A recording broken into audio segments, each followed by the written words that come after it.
is, while the whole world is going insane, in Thane we trust. So, Thane, Right. take it away.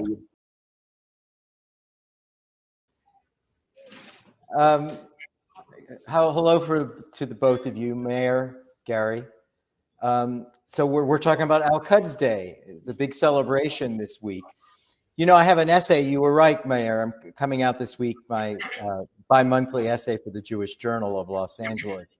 And one of the things I say there is, imagine if the people from Luxembourg, just as an example, said that after their, whatever their national religion might be, that at the end of their holiest day or month, when they're finished with their religious obligations, the very first thing they do is set aside a day to hate the French people. Not just to hate the French people, but to incite violence against the French people. Imagine what the world would say about the Luxembourgians or any country, the Canadians and the United States, would say, no, no, no, at the end of our religion, this is what we do. When we're finished, we're fully finished, depleted actually after fasting under this holy scripture of our religion, the very first thing that we can think of is killing people. That's who we are. Now, I dare say that if you were to say that about people from Luxembourg, you would call them barbarians. You would say, what else can you describe such a people? They're barbarians. And I'm sorry, that is what one would have to say about Muslims and Arabs that think that the end of Ramadan, the very moment it ends, the first thing we should do is incite violence against Jews, to burn Israeli flags, to scream death to Jews, death to Israel, death to America, right? Death to America comes up also. And so I just think that's something to contemplate when people think of the intentions of the Arab and Muslim world. If you listen to what they say, if you don't fixate on the politically correct thing to say, oh, you know, all people are different and you respect their differences. No, no, no. You don't respect the differences of mass murderers. You don't. You don't say this is a question of moral relativism. You know, we do it certain ways and the Arabs do it. No, no. The Arab way of murderously dealing with Jews, and only that's the only thing they can think of. They can't think of anything else at the end of the holiday. And I just think that that's something to pause and contemplate, that these celebrations, and they are celebrations, are ostensibly to unite Palestinians with Jerusalem, right? Because Al-Quds Day is really a celebration of Jerusalem Day for the ostensible purpose of reuniting it with Palestinians. Yeah, but then why is there all this talk about killing Jews? In my essay that's coming up, I quote the last two Iranian presidents about what they said on those days. And the last two presidents, I quote them, say things like, we don't want Israel to ever feel safe on that land. And we want to eliminate all Jews and Americans from the Middle East. What does that have to do with Palestinians? What does it have to do with Jerusalem? Why, if you listen to what they say, instead of this sort of purported reason for the holiday, this is not some celebration of Jerusalem. And let me just add one thing about Jerusalem with respect to the Arab consciousness. It's something that I've said in speeches around the world, and people look at me like, he can't be right. There's no way he's right. And you know what? I'm right. Here's just a little, you know, factoid. It's too ridiculous. And only if you were politically correct, you'd say, don't say that. Don't say that. How many times is the word Jerusalem mentioned in the Old Testament? The number is actually 670 times. So that when it came to the Jewish Holy Scripture, Jerusalem is mentioned 670 times.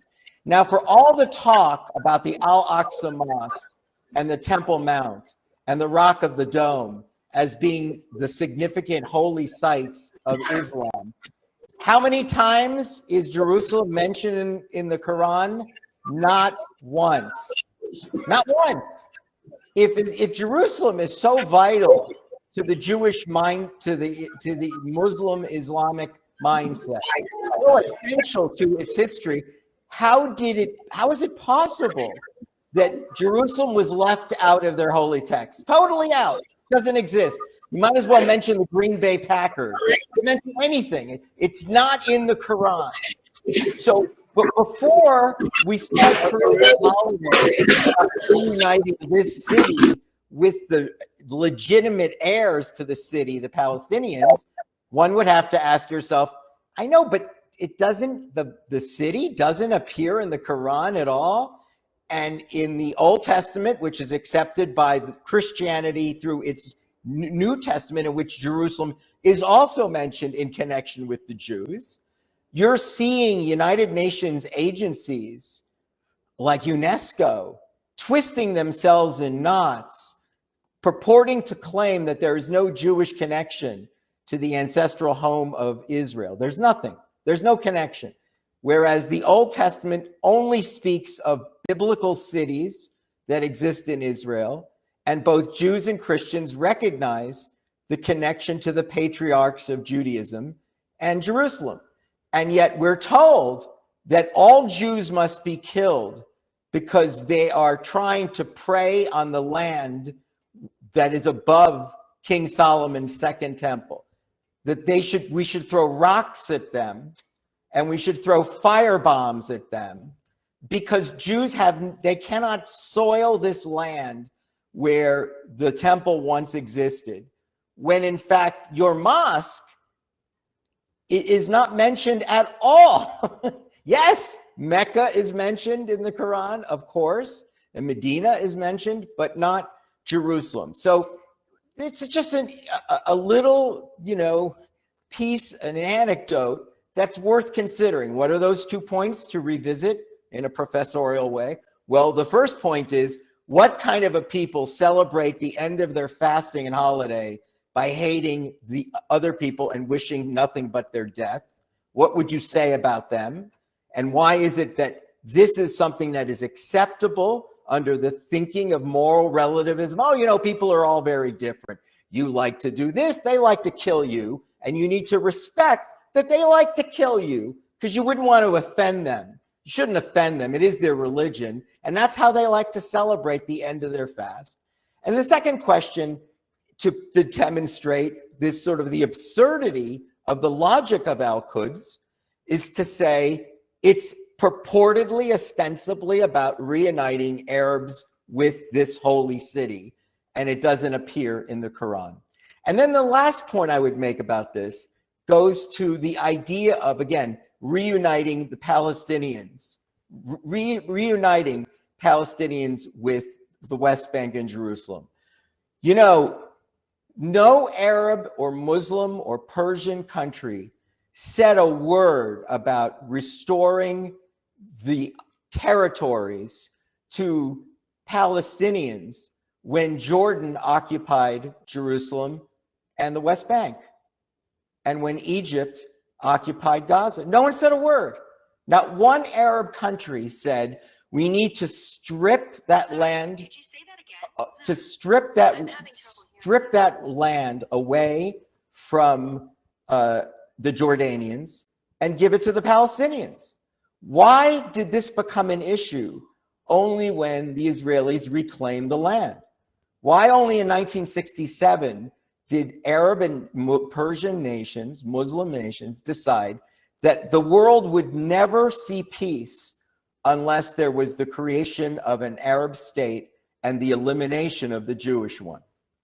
Because if in fact the Arab world cared enough about the Palestinians, they would have said to the Jordanians, hey, you are the usurpers, you're colonial settlers of the land that's rightfully owned by Palestinians. Not a word was said during that time. No one uttered a phrase to give back the land to Palestinians. And so one wonders, or let's make room within our 22 Arab nations and make room and invite the Palestinians to live and jointly live in peace here in another Arab country. You have 22 failed Arab states by any metric: human rights, constitutional democracy, freedom of speech, independent judiciary, the rights of women, the rights of homosexuals. 22 failed states. One successful democracy in the Middle East happens to be a Jewish one, and it happens to be the smallest of those 22 states. That's the state that needs to be eliminated? That's the only one. That's the human rights violator, the one where women can go to rock concerts and not worry about what they're wearing, and homosexuals can attend rock concerts and hold hands. One country in any one of those others where this can happen. And yet somehow Israel is demonized as both illegitimate and a country that should not exist, and a country that violates human rights.